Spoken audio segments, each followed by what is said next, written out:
இடமா பிடிச்சி வர சொல்லிட்டியா? இங்க வர நீ பின்னாடி வந்து இடமா போடாதா? திருப்பி காலையில் ஒரு 10 மணி அளவில் நாங்கள் இங்கேருந்து தொழில் கிளம்பினோம். நைட்டு போய் எங்கள் போட்டில் உள்ள வலையை போட்டு நைட்டு ஃபுல்லாக தொழில் பார்த்துட்டு, பகலில் நாங்கள் தொழில் பார்க்க மாட்டோம், எல்லோரும் ரெஸ்ட் எடுக்கிறதுக்காண்டி நங்கரன்ட்டு நடுக்கடலில் ஆங்கரில் இருந்தோம். அதாவது தோப்புத்தேர்லேருந்து நேர் கிழக்கே 23 நாட்டிகள் ஆங்கரில் இருந்தோம் சார். அப்போ வந்து ரவீந்திரனுங்கிற போட்டு வந்து அவங்க தொழில் பார்த்துட்டு வந்துட்டு இருந்தாங்க. தொழில் பார்த்துட்டு வரும்போது அவங்க வலையில் வந்து எங்கள் ஆங்கரில் நாங்கள் வந்து நங்கரம் விட்டு போட்டில் நங்கரம் விட்டு வச்சுருந்ததை வந்து இழுத்துக்கிட்டு போயிட்டாங்க.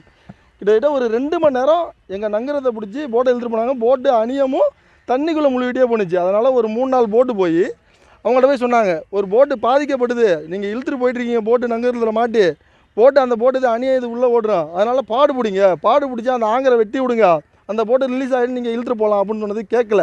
உங்களால் முடிஞ்ச பார்த்தீங்க நாங்கள் பாடலாம் பிடிக்க முடியாது அப்படின்னு சொல்லிட்டு போயிட்டாங்க.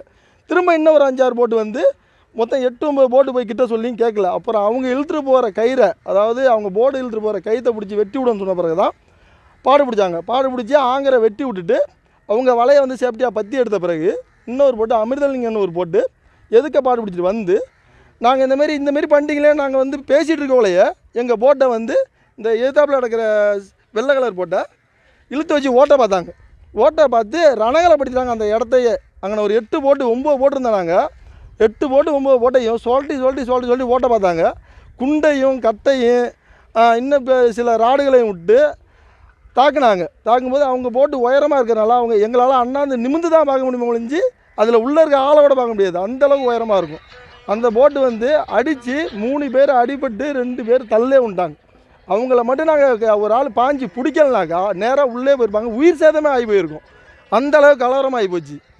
மறுபடி சரி இந்தமாரிலாம் பண்ணுறாங்களே, சரி ஓட்டுறேன்னு சொல்லி எல்லா போட்டும் ஒன்றா அலைய போட்டு நீங்கள் ஓட்டிட்டு எங்களை சாவடிச்சிட்டு போங்க அப்படின்னு சொல்லி நாங்கள் போடவும் அதன் பிறகு வந்து அவங்க இடமா போய் அவங்க பாலில் போயிட்டாங்க. பிறகு நாங்கள் வந்து சரி நம்ம இங்கே இருந்து மேலும் பிரச்சனையை வளர்க்குறத தவிர்த்துட்டு ஊருக்கு போய் ஊரில் முறையிடுவோம். ஊரில் முறையிட்டாக்கா கிராமம் சேர்ந்து பேசி இதுக்கு சுகமான தீர்வு காணுவாங்க.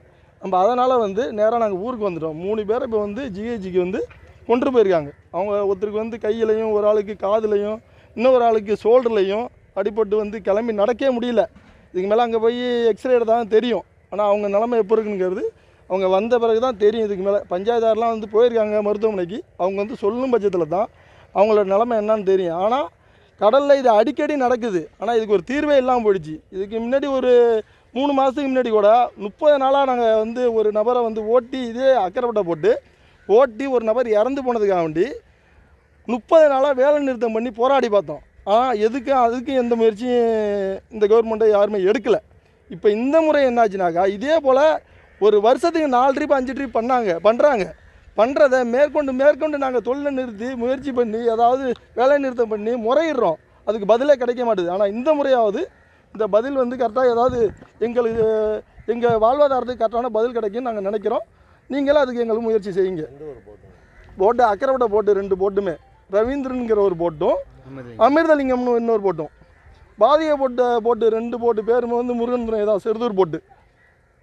என்ன பிரச்சனை எதுவுமே கிடையாது. நாங்கள் சும்மா நங்கரம் விட்டு ரெஸ்ட்டு தான் எடுத்துருந்தோம். பகலில் எங்களுக்கு ரெஸ்ட்டு தான். நைட்டில் தொழில் பார்ப்போம், பகல் ஃபுல்லாக நாங்கள் ரெஸ்ட் எடுப்போம். அவங்க அப்படி கிடையாது, 24 மணி நேரமும் வலை இழுத்துக்கிட்டே இருப்பாங்க. நாங்கள் வந்து அங்கே வந்து வலையிட்டு கிடந்தோம். அந்த வலையையும் அறுத்து எரிஞ்சிட்டு எங்கள் போட்டு கயத்துலையும் இழுத்துக்கிட்டே போயிட்டாங்க. போட்டு 2 பேர் தள்ள விழுந்து எங்களுக்கு உயிருக்கு பாதுகாப்பே இல்லாத நிலைமை ஆகிப்போச்சு. அதனால் எங்களுக்கு உயிருக்கு பாதுகாப்புக்கு இந்த அரசாங்கம் வந்து எங்களுக்கு தகுந்த நடவடிக்கை எடுத்து கொடுக்கணும்னு நான் கேட்டுக்கிறேன். எங்கள் வலையை அறுத்துட்டு எங்கள் போட்டையும் மோதி 2 பேர் தள்ள விழுந்து உயிருக்கு ஆபத்தான நிலைமையில அவங்க தூக்கி ஆஸ்பத்திரிக்கு போயிருக்காங்க. ஆனால் எங்கள் உயிருக்கு பாதுகாப்பு நீங்கள் தான் கொடுக்கணும். இந்த அரசாங்கம் பார்த்து ஏதாவது எங்களுக்கு செய்யுங்க. பிடிச்சிட்டு இருந்தோம், மீன் பிடிச்சதப்போ அந்த போட்டு வந்து வலையெல்லாம் அறுத்துட்டு எங்கள் போட்டை ஓட்டிட்டாங்க. போட்டு பேர் வந்து ரவீந்திரு, அக்கரைப்பட்டை போட்டு வந்து ஓட்டி உயிருக்கு சேதமாகிற நிலமையில் போட்டில் 2 பேர் தள்ளையும் விழுந்துட்டாங்க. அவங்க ஆஸ்பத்திரியில் கொண்டாந்து போட்டிருக்காங்க. இதுக்கு மேலே அவங்க வந்தால் தான் தெரியும் அவங்களோட நிலைமை என்னான்னு.